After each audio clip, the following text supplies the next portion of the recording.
እንግዲህ ስፔሻሊቲ ቡና አዘጋጀት ጥሩ ቡና ለማግኘት መጀመሪያ ፍሬው ከመድረሱ በፊት ከቦታ ዝግጅት ከችግኝ መረጣው ያ ተዘጋጅቶ ያለበት በአተካከሉ ሂደት በኩትኳቶ መያዝ ወቅቱንና ሁኔታውን ባገናዘበ መጠን ያ ሁሉ ተይዞ ሲመጣ ነው ጥሩ ቡና የምናገኘው እንደዚህ ቆንጆ የቀላ ቡና የምናገኘውና ከዛ ጀምሮ እንግዲህ ቡናው ከቀላ በኋላ ቀይ በእንደዚህ መልክ ቀይ ቡና ብቻ ከእርሻ ይሰበሰባል።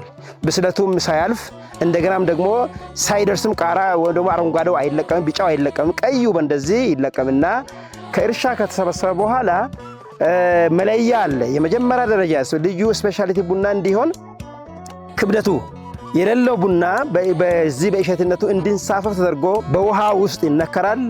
አቅም የሌለው ቡና ወደ ላይ ተንሳፋፊ ሆኖ ይወጣል። ያን ካስወገድን በኋላ ትክክለኛ ክብደት ያለውን ቡና በእንደዚህ ቆጥ ላይ እናወጣዋለን።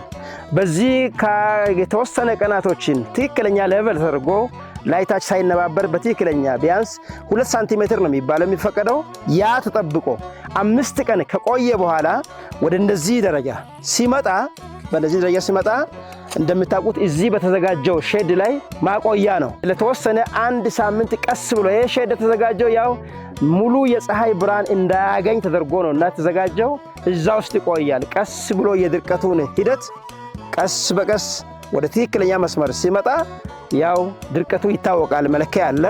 በሱ ከተለካ በኋላ ወደ ጊዜያዊ መጋዘን ይገባል።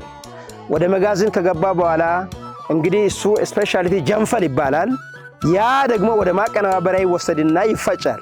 ተፈጭቶ ገለባው ከገለባው ፍሬው ከተለየ በኋላ እንደገና ዲፎልት የሆኑ ነገሮች ይወገድና ንጹህ ስፔሻሊቲ ቡና የመጀመሪያ ደረጃ በእንደዚህ ነው የምንዘጋጀው።